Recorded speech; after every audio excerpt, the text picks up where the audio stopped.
नमस्कार। मेरो टेलिभिजन र मेरो साप्ताहिकको संयुक्त प्रस्तुति कार्यक्रम मेरो सरकारमा यहाँलाई स्वागत छ। यस कार्यक्रममा हामी विभिन्न विषयमा विभिन्न व्यक्तित्वहरूसँग कुराकानी गर्दै आएका छौँ। यसै क्रममा आज हामी आएका छौँ काठमाडौँ महानगरपालिका 18 वडा कार्यालयमा।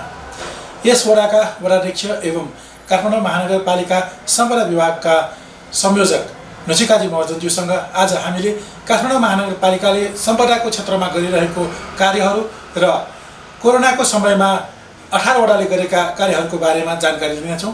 आउनुहोस् उहाँले कार्यक्रममा स्वागत गरौँ। नचिकाजी, तपाईँलाई कार्यक्रममा स्वागत छ। हस्, धन्यवाद। सर्वप्रथम त बडा दसैँ नजिकिएको छ, यो दसैँको तपाईँलाई हार्दिक शुभकामना। धन्यवाद। तपाईँको यो सञ्चार माध्यमबाट सम्पूर्ण वडावासी लगायत काठमाडौँ महानगरवासीहरूलाई पनि यो बडा दसैँ नजिक आइरहेको दसैँको हार्दिक मङ्गलमय शुभकामना व्यक्त गर्न चाहन्छु र घरमै बसिरहँ भन्ने चाहिँ आह्वान अथवा सूचना पनि भन्न चाहन्छु। तपाईँको सम्पदा विभागकै बारेमा कुरा गरौँ। सम्पदा समितिले अहिलेसम्म के कार्य गरेको छ त्यस संक्षेपमा त्यो बताइदिनुहोस् न। काठमाडौँ महानगरको सम्पदा समितिले सर्वप्रथम काठमाडौँ महानगरभित्र बसेका आदिवासीहरूको जुन यो गुठी सञ्चालनका यो द्योछे, त्वाछे, पाथी, पौवा, ढुङ्गे धाराहरू चाहिँ सबै पुनर्निर्माणको लागि चाहिँ हामी व्यवस्थित गरेर चाहिँ बजेट राखेर कामहरू गरिराखेको अवस्था छ र यो कतिपय सकिसकेको छ भने कतिपय स्थानहरू चाहिँ अहिले शिलान्यास भइराखेको छ र काम सम्पन्न भइराखेको अवस्थाहरू पनि छ। त्यसकारण चाहिँ यी सबै सम्पदा काठमाडौँ महानगरको एउटा अथवा चाहिँ हामी निर्वाचन हुँदाखेरि चाहिँ एउटा परेको समस्या, यो जुन भूकम्पले गरेर भएको समस्यालाई पुनरुत्थान अथवा पुनर्निर्माण गर्ने कार्य निरन्तर जारी रहेको। सम्पदाको क्षेत्रमा तपाईँले भर्खरै भन्नुभयो हिटीहरू, मन्दिर पातिपौवाहरूको पुनर्निर्माण गरिरहेको छ भन्नुभयो, तर जनस्तरमा गुनासो के सुनिन्छ भन्दाखेरि काठमाडौँ महानगरपालिकाले नै जुन हिटीहरू छन्, ती सम्पदाहरू छन्, त्यो नाच्ने काम भइरहेको छ भन्ने गुनासो पनि छ। यसमा चाहिँ तपाईँको के धारणा छ? यो त एउटा चाहिँ आग्रह पूर्वाग्रह पनि हुनसक्छ अथवा चाहिँ भइराखेको नदेखाएर नभएको चाहिँ एउटा चाहिँ मतलब चाहिँ स्थानमा देखाएर चाहिँ त्यस्तो भयो भन्ने कुरा चाहिँ भइराखेको पनि अवस्था पनि छ र उहाँहरूलाई पनि हामी धन्यवाद दिन चाहन्छौँ कि उहाँहरूले जुन तरिकाले उत्खनन गरेर अथवा चाहिँ पुराना हितीहरू अथवा चाहिँ भनौँ पुरानो पाथी पौवा संरक्षण गर्नुपर्छ भनेर उहाँहरूको जुन तरिकाले चाहिँ आइरहनु भएको छ अथवा जुन चाहिँ काठमाडौँ महानगरपालिकालाई पनि एउटा सहयोग हुने नै उहाँहरूले काम गरिराखेको हुँदाखेरि उहाँहरूलाई धन्यवाद दिन त चाहन्छु नै। तापनि चाहिँ उहाँहरूले जुन तरिकाले गरिराखेको चिजलाई नगरेको भन्न मिलेन कि हामीले अब सबैतिर नभ्याउला अथवा उहाँहरूले जुन तरिका बाटो देखाइदिनु भएको छ अथवा जुन स्थानहरू चाहिँ उहाँहरूले चाहिँ उत्खनन भयो अथवा चाहिँ उहाँहरूले देखाइदिनु भएको छ त्यसको लागि उहाँहरू त धन्यवादका पात्रहरू नै हुनुहुन्छ। तथापि अब महानगरले पनि ती कुराहरूलाई चाहिँ ध्यानमा राखेर यो सम्पदा क्षेत्र बचाउने महान अभियान नै हो। तर त्यसमा चाहिँ अब कतिपय ठाउँमा नपुगेको हुनसक्छ, त्यसरी चाहिँ अभियानकै रूपमा जाँदाखेरि पनि कति पुगिसकेका अथवा चाहिँ त्यो हक अधिकारको सन्दर्भमा पनि हामी अलि अलमली राखेको हुँदाखेरि चाहिँ त्यो स्थानमा पुग्न नसकेको। तर चाहिँ प्रायः अब यहाँ हाम्रो महानगरभित्र रहेका प्रायः चाहिँ सम्पदाहरू पुनर्निर्माणको दौरानमा छौँ। हजुर, सम्पदा क्षेत्रको हेर्ने हो भने एउटा समस्या के पनि देखिन्छ भने फुटपाथ पसलहरू होइन, यो जुन पसलहरू छन् मन्दिर क्षेत्रहरू अझ भनौँ सार्वजनिक क्षेत्रहरूमा धेरै देखिन्छ। यो समस्यालाई चाहिँ तपाईँले कसरी सम्बोधन गर्नुहुन्छ? होइन, अब फुटपाथ त यो त अब हाम्रो महानगरपालिकाको अभियान अथवा नीति भनौँ चाहिँ फुटपाथविहीन काठमाडौँ महानगर बनाउने भन्ने चाहिँ अभियानै हो। तथापि चाहिँ अब यहाँ हामीले गर्न नसकेकाहरू यो अब जुन तरिकाले यो अब बजार अनियन्त्रित रूपमा चाहिँ भनौँ अथवा चाहिँ यो जुन तरिकाले काठमाडौँ राजधानी केन्द्रित भएर आइराखेको अवस्थामा ती व्यक्तिहरू कसरी जिउने भन्ने कुरा उहाँहरूको चाहिँ एउटा समस्या होला। तर पनि चाहिँ ती स्थानहरूमा चाहिँ हामीले अब बेला बेलामा चाहिँ यो अभियान चलाइराखेका छौँ। तर यो मानिसको जीवन अथवा चाहिँ मानिसको चर्तीकला भनौँ, अब यो चाहिँ उनीहरू यहाँ बाँच्नको लागि चाहिँ अब एउटा गाउँबाट भनौँ या अति दुर्गम ठाउँबाट भनेर राजधानी केन्द्रित भएर आइराखेको अवस्थामा उहाँहरू पनि बाँचेर चाहिँ काठमाडौँ बस्ने चाहिँ उहाँहरूको पनि चाहना हो। तर पनि त्यो चाहनालाई पनि हामीले मेट्न नसक्ने अवस्था पनि छ भने हामीलाई त्यस्तो चाहिँ अव्यवस्थित रूपमा बसेकाहरूलाई हामीले चाहिँ उठाउन अथवा चाहिँ त्यहाँबाट त्यो व्यवस्थित बनाउन अथवा चाहिँ त्यहाँबाट उठाउनको लागि हामी निरन्तर प्रयासमा रहिरहेका छौँ र यसमा स्थानीयवासीहरू पनि जागरुक भएर आइराख्नु भएको छ। उहाँहरूको पनि पहलमा यो कार्यहरू भइराखेको अवस्था छ र उहाँहरू पनि एउटा चाहिँ धन्यवादका पात्र हुनुहुन्छ। किन भन्दाखेरि स्थानीय विकासको लागि सधैँ सरकार अथवा महानगरपालिकाको मात्रै मुख ताकेर हुन स्थानीय विकासको लागि स्थानीय पनि जागरुक हुनुपर्छ। त्यसकारण चाहिँ उहाँहरू पनि यो फुटपाथ व्यवस्थित गर्नको लागि उहाँहरू पनि धन्यवादका पात्रहरू हुनुहुन्छ। काठमाडौँ महानगरको नीतिमै यो फुटपाथ विहीन काठमाडौँ भन्ने भइरहेको छ। जनस्तरबाट पनि अहिले फुटपाथ हटाउने अभियान चलाइरहेको छ, तर जनताले मात्र त गरेर सकिँदैन। नीति नै जब फुटपाथ विहीन हुने भनिसकेपछि पनि यो फुटपाथ नहट्नुको कारण चाहिँ तपाईँलाई के लाग्छ? अनि यो फुटपाथ नहट्नु भनेको काठमाडौँ केन्द्रित भएर राजधानी केन्द्रित भएर आइरहेकाहरू उहाँहरू जीविकोपार्जन गर्नको लागि उहाँहरू सङ्घर्षरत हुनुहुन्छ र त्यो अवस्थालाई चाहिँ हामीले निरुत्साहित बनाउनको लागि हामी प्रयास गरिराखेका छौँ। अब त्यसको लागि चाहिँ अब विभिन्न तरिकाले सामान जफत गर्नेदेखि लिएर सबै गरिराखेका छौँ, तर पनि उहाँहरू अत्तेरी भएर लागिराखेको छ। अब यो अत्तेरी भएर लागिराखेकोहरूको चाहिँ अब औषधि नै छैन भनेर भन्नुपर्छ। कतिलाई थुन्ने, कतिलाई चाहिँ कति सामान जफत मात्रै गर्दाखेरि उहाँहरू अलिकति चाहिँ कमाउने काठमाडौँमा जिउने भनेर आइराखेकाहरू फेरि चाहिँ त्यसकै आधारमा चाहिँ उनीहरू चाहिँ अझ चाहिँ मतलब चाहिँ शोषित हुनुपर्ने अवस्था सिर्जना हुन्छ। त्यसकारण चाहिँ हामी अब चाहिँ व्यवस्थित कसरी गर्ने भन्ने कुरा चाहिँ अब सोचिराखेका छौँ र व्यवस्थित गर्ने नाममा चाहिँ जति व्यवस्थित गर्यो त्यति काठमाडौँ ओइरिने भएको हुनाले यिनीहरू चाहिँ यसलाई हटाउनै पर्छ, हामी चाहिँ निर्मूलै गर्नुपर्छ भनेर लागिराखेका छौँ। अब यो अभियान भनेको कहिले नसकिने अभियान जस्तो अब यो निरन्तर लागि नै राख्ने चाहिँ अभियान हो। हजुर, भन्दाखेरि यो फुटपाथ हटाउने अभियान चाहिँ अब तत्काल सम्भव हुँदैन, समस्या समाधान हुँदैन, तर निरन्तर चाहिँ यो चाहिँ समस्या समाधान गर्ने निरन्तरता चाहिँ रहिरहन्छ। यो यस्तो गर्न सकिँदैन एउटा निश्चित क्षेत्र टोकेर। अब तपाईँ सम्पदाको क्षेत्र पनि हुनुहुन्छ, सम्पदा क्षेत्रमा चाहिँ फुटपाथ निषेध गरेर त्यहाँ चाहिँ पसल राख्न नदिने त्यस्तो व्यवस्था गर्न सकिँदैन? होइन, नसकिने होइन, व्यवस्थित त हिजो चाहिँ नगरेको हो र अझ खुल्ला मञ्चमा राखियो अथवा चाहिँ न्यु रोडमा नाइट मार्केटै भनेर राख्यो। जति जति राख्यो त्यो व्यक्तिहरू पनि त्यो अनुशासित भएर चाहिँ राखिदिएको भए हुन्थ्यो। अब खुल्ला मञ्च पनि हामीले व्यवस्थित गरेर चाहिँ अब केही समयको लागि भनेर चाहिँ भिरकुटी मण्डप सार्यो। अब भिरकुटी मण्डपमा बसेकाहरू पनि अब आफ्नै व्यर्थ जस्तो चाहिँ त्यहाँ चाहिँ किनमेल समेत हुन थाल्यो भने उनीहरू पनि चाहिँ त्यो बसेकाहरूले पनि मलाई सरकारले यसो गरिदिएको छ, यसो गर्नु हुँदैन भन्ने कुरा चाहिँ उहाँहरू पनि चेतनशील हुनु पर्यो। उहाँहरूले चाहिँ दिएको ठाउँलाई चाहिँ आफ्नै चाहिँ व्यर्थ सम्झेर चाहिँ गरिराखिसकेपछि त्यसको उदाहरणले गर्दाखेरि अर्को ठाउँ अथवा अर्को कुनै विकल्प दिन चाहिँ हामी बाध्य भइराखेका छैनौँ। किन भन्दाखेरि त्यसरी नै फेरि कुनै ठाउँ दिँदाखेरि त्यसरी नै चाहिँ व्यर्थ सम्झ्यो भने अझ अर्को चाहिँ मतलब चाहिँ अव्यवहारिक हुन्छ भन्ने चाहिँ हामीलाई लागेको छ। त्यसकारण यसलाई चाहिँ भनेको चाहिँ निर्मूलै पार्ने, यसलाई चाहिँ निरुत्साहितै गर्ने चाहिँ हाम्रो योजना हो।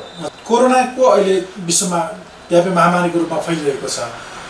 कोरोना सञ्चारको हिसाबमा हेर्ने हो भने फुटपाथ पसलहरू एउटा माध्यमको रूपमा देखिन्छ, किनभने सुरक्षाको त्यहाँ कुनै प्रबन्ध देखिँदैन। यो अवस्थामा काठमाडौँ महानगरपालिका 18 वडाले चाहिँ कोरोना नियन्त्रणको लागि के कस्तो कार्यहरू गरिरहेको छ त्यो बारेमा जानकारी?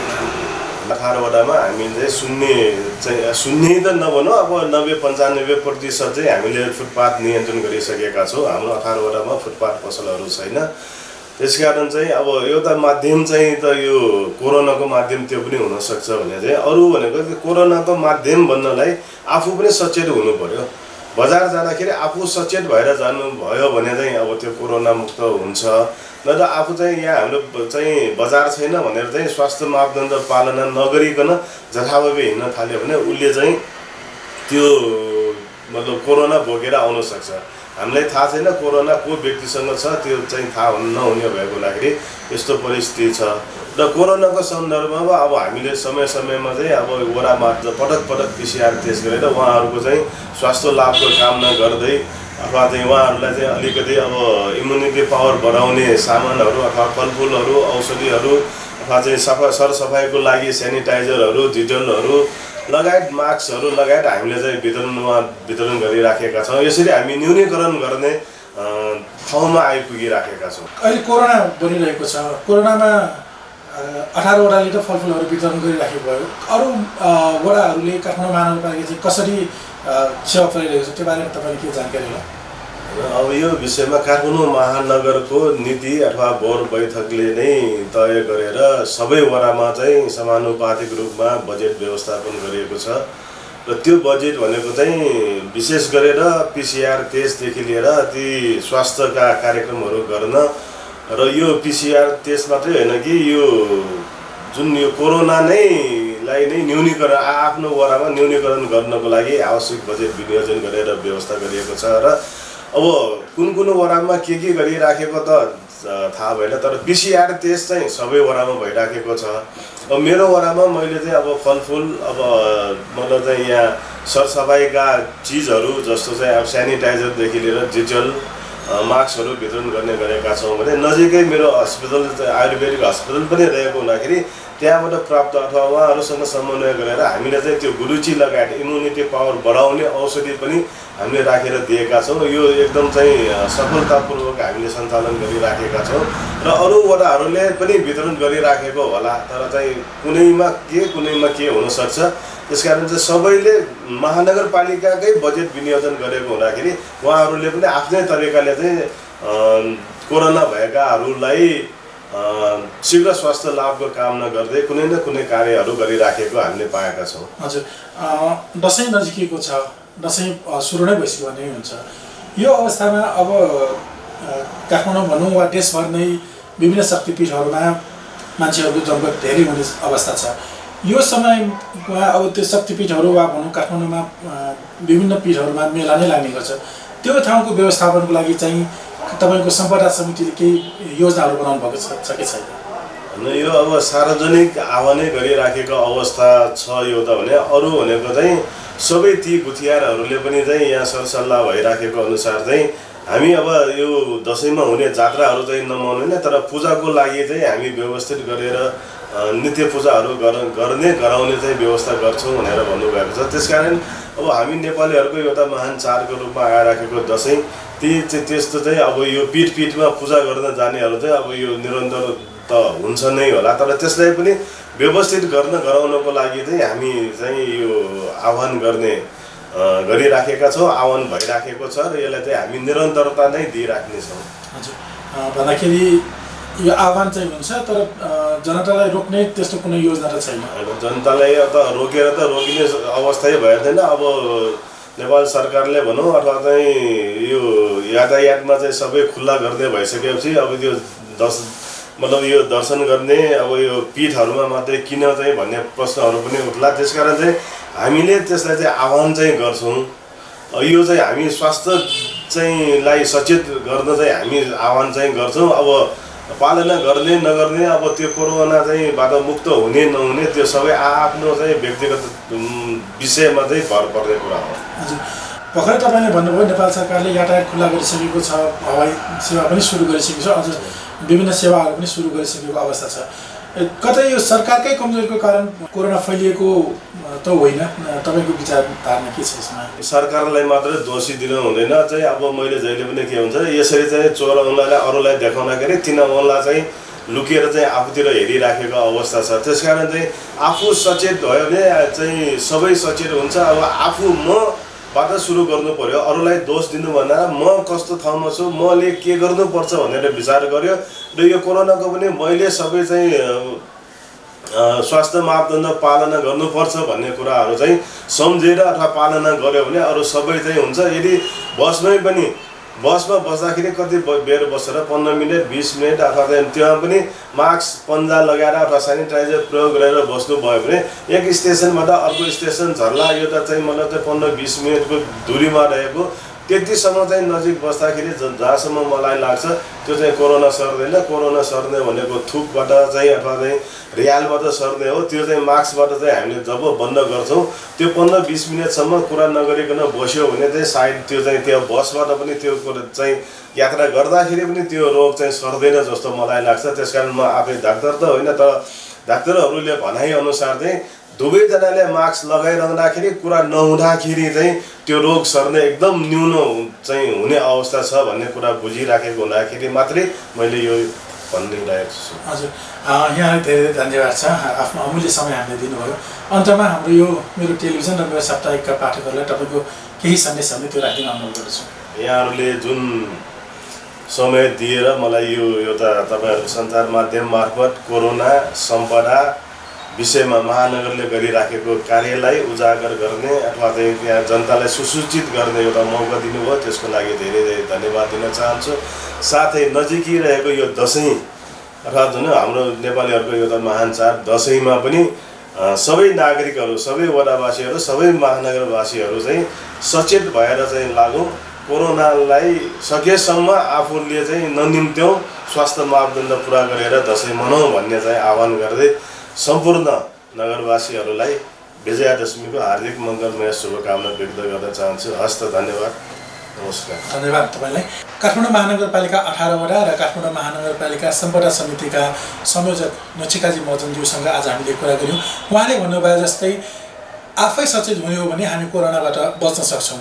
यो कुरालाई मनन गरौँ र हाम्रो यो च्यानल मेरो टेलिभिजनलाई लाइक र सब्सक्राइब गरिदिनुहोस् भन्ने अनुरोध गर्दै आजलाई क्यामेरामा नकुल महर्जनका साथमा म प्रस्तोता रत्नकाजी मन बिदा चाहन्छु। नमस्कार, धन्यवाद।